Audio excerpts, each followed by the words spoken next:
Bienvenidos a Conéctate, el programa de televisión de la Facultad de Posgrados de la UTLA, un espacio para hablar sobre temas de impacto e interés en la actualidad.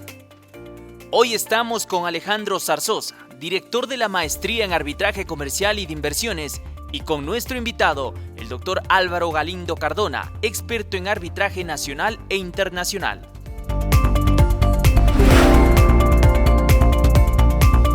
Álvaro Galindo es decano de la Facultad de Derecho de la UTLA, socio del despacho Carminiani Pérez Abogados, árbitro del CIADI y miembro de la Corte Internacional, arbitraje de la Cámara de Comercio Internacional. Ejerce su práctica en el arbitraje con vasta experiencia en litigios internacionales.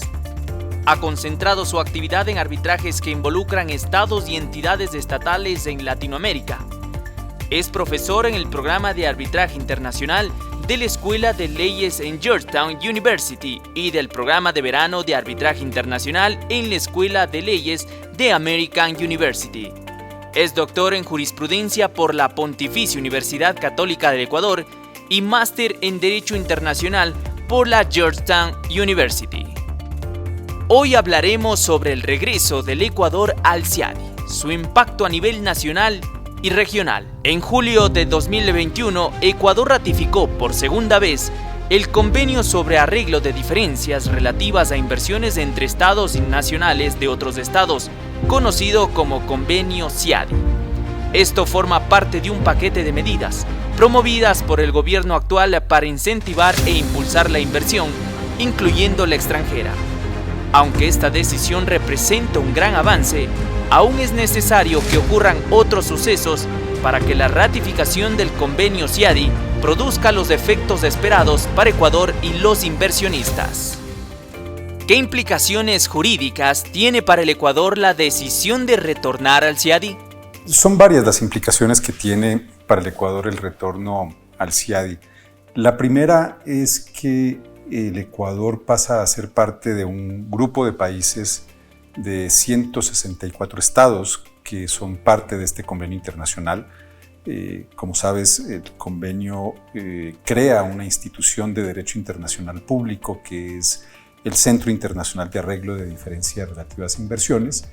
El CIADI es una institución que forma parte del Grupo Banco Mundial y por lo tanto el Ecuador adquiere una serie de derechos y obligaciones bajo ese instrumento.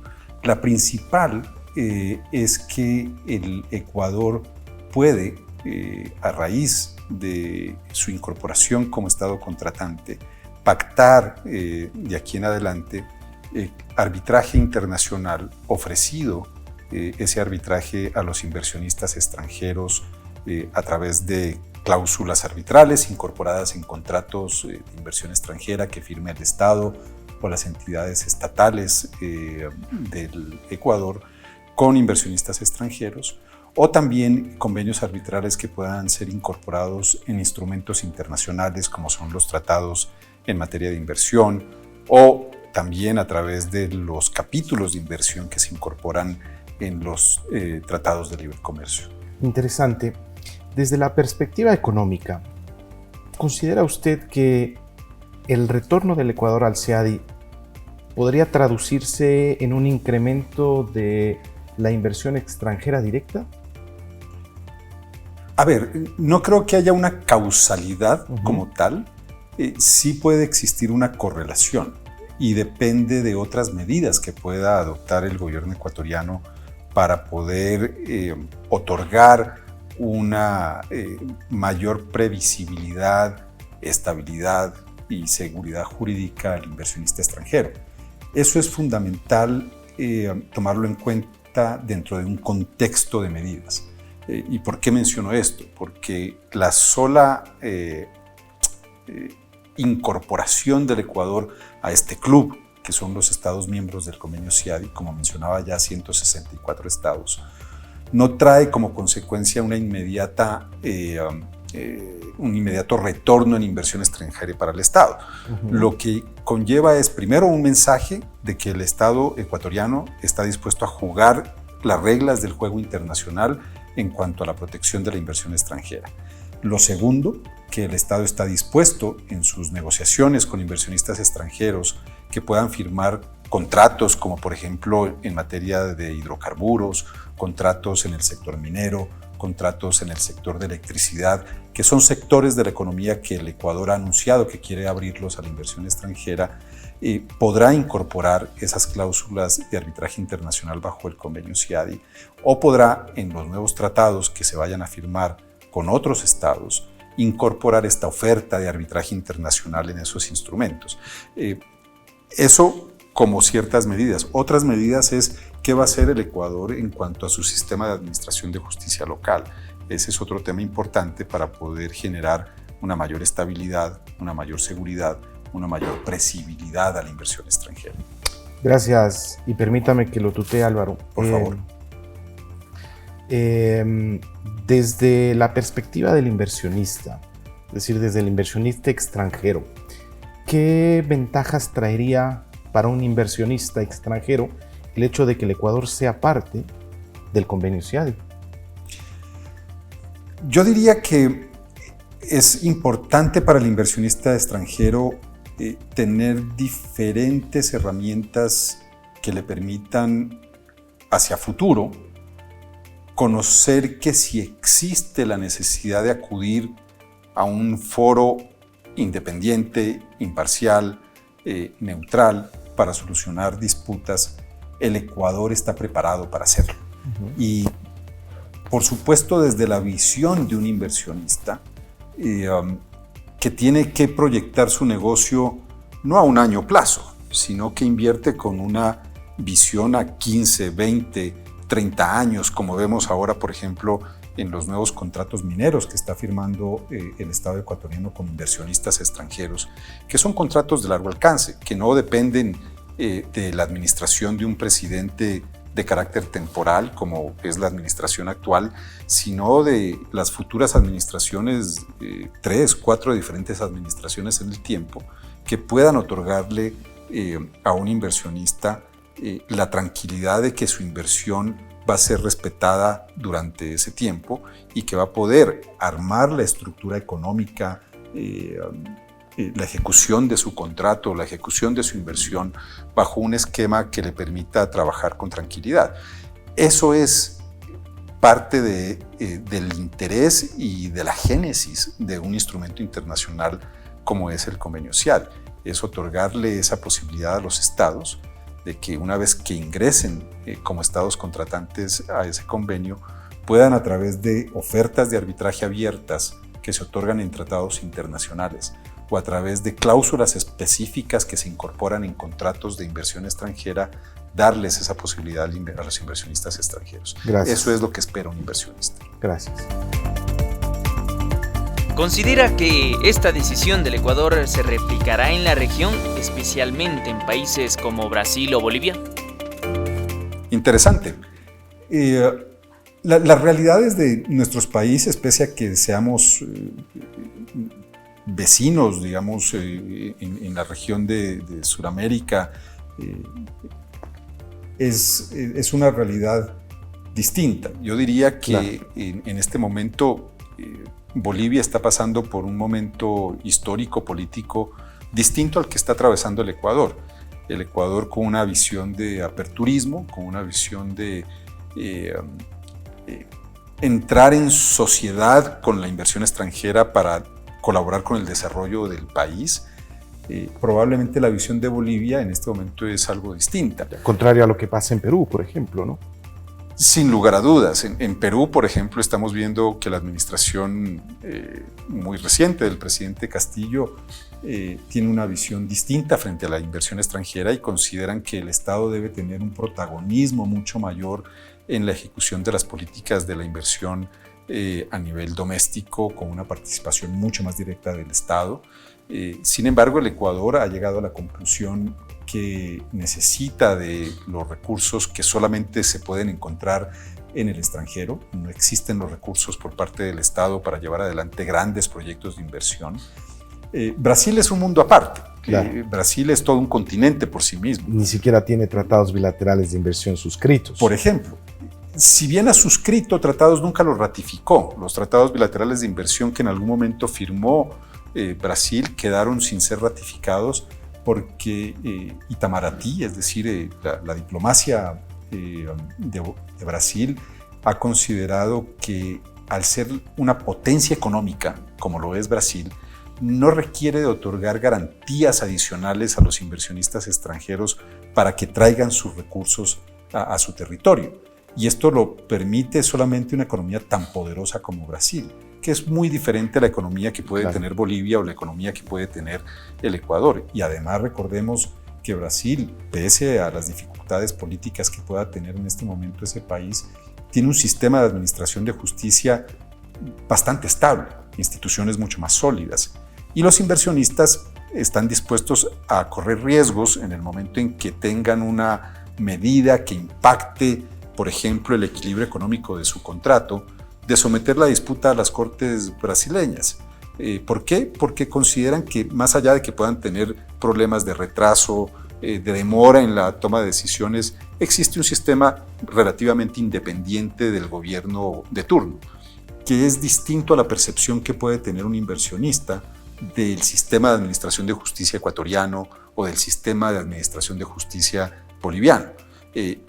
Además de lo que ya mencionaba, que el tamaño de la economía brasileña pues es un atractivo por sí solo para un inversionista extranjero. Eso hace que evidentemente el imán de la inversión extranjera directa no dependa exclusivamente de suscribir un tratado o en su defecto un tratado bilateral de inversiones, ¿no? Es decir, hay definitivamente otros factores que entran en juego para poder atraer la inversión. ¿Qué pasa en el caso de Chile, por ejemplo? ¿Tiene alguna experiencia en ese sentido? Sin duda.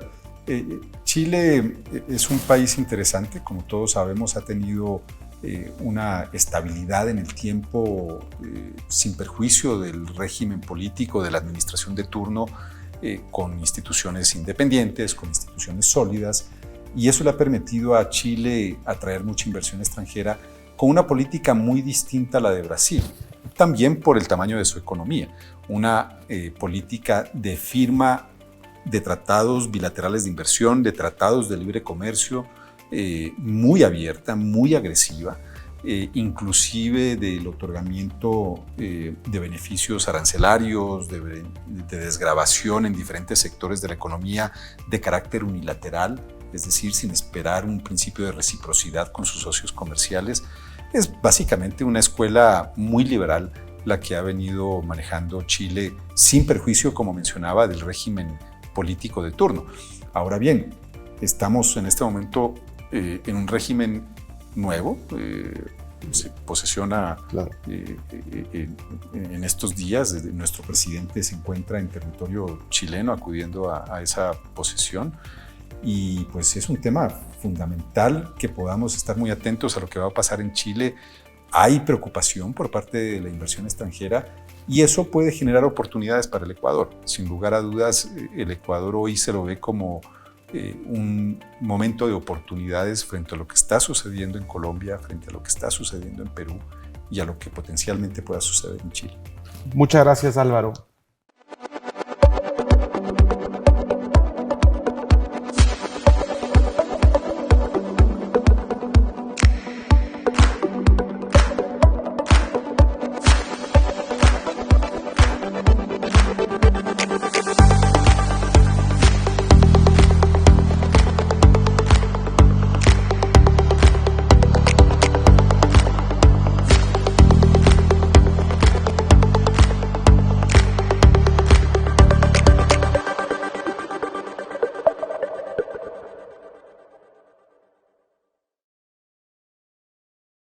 Doctor Galindo, para ir cerrando el tema, ¿qué ventajas traería para una persona especializarse en los temas de arbitraje, sea nacional o internacional? El momento que vive el Ecuador es una ventana de oportunidades para el ejercicio de la profesión del abogado.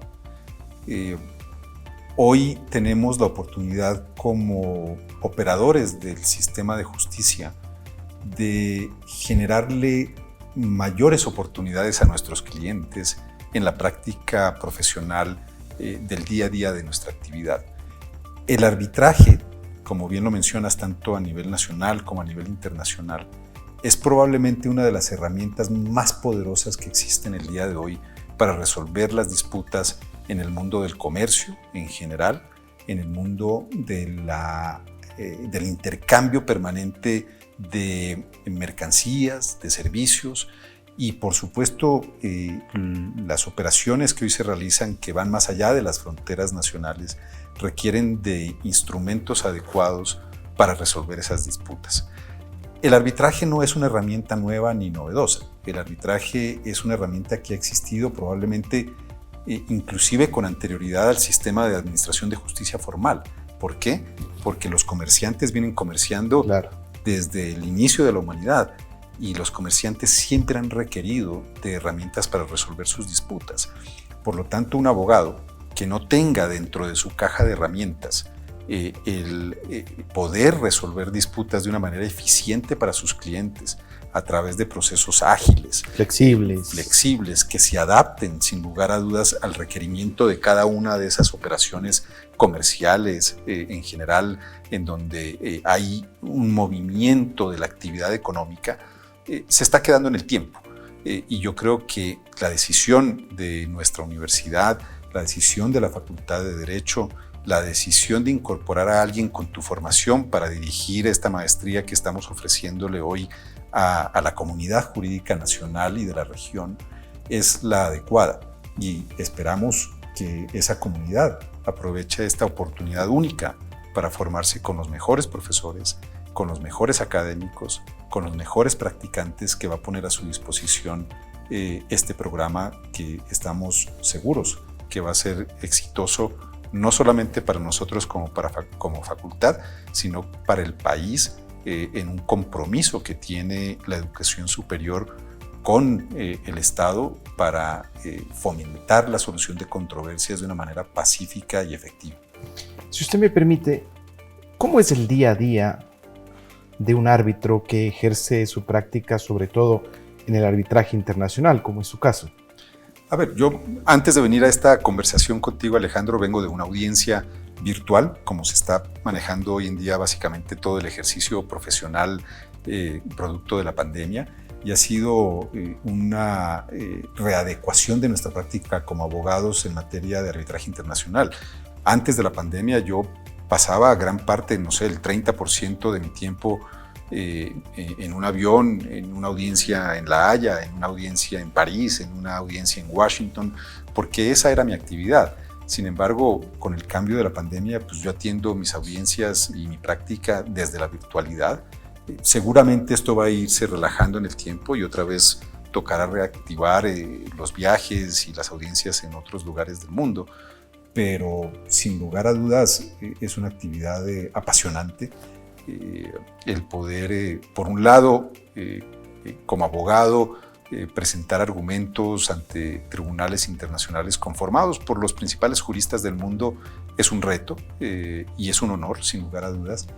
Poder representar estados como lo hice en mi actividad como abogado representando al Ecuador, a Colombia, a Bolivia, a otros estados de la región, República Dominicana, un cliente al que le tengo profundo afecto, ha sido probablemente la actividad más honrosa que he tenido en mi ejercicio profesional. Y ahora como árbitro, pues sin lugar a dudas es una gran responsabilidad tener que resolver disputas entre partes privadas que esperan una resolución ágil y efectiva por parte de los tribunales, y también en disputas entre comerciantes privados y estados que también requieren de una sensibilidad especial para atender, por un lado, la necesidad de un inversionista extranjero de obtener una resolución por parte de un tribunal que sea justa, y por otra, la sensibilidad de un estado que espera que un tribunal entienda que sus capacidades regulatorias también a veces le exigen tomar medidas que pueden afectar a un inversionista extranjero. Entonces, esa es la invitación que nos hace el mundo del arbitraje, tanto a nivel doméstico como internacional, desde la práctica del abogado. Álvaro, realmente ha sido una conversación exquisita. Le agradezco de sobremanera por el tiempo que nos ha dedicado en esta conversación y además ratificar nuestro agradecimiento por formar parte de nuestra maestría. Sin lugar a dudas, un docente con su perfil será un atractivo para que nuestra comunidad de abogados tenga una mejor formación en el ámbito del arbitraje. Les invito pues a todos los abogados que están allí para que puedan formar parte de nuestra maestría y especializarse en estas ramas tan interesantes, pero sobre todo apasionadas del derecho. Muchas gracias. Muchas gracias. Muchas gracias por habernos acompañado en nuestro programa Conéctate, un espacio generado por la Facultad de Posgrados de la UDLA para hablar sobre temas de impacto e interés en actualidad.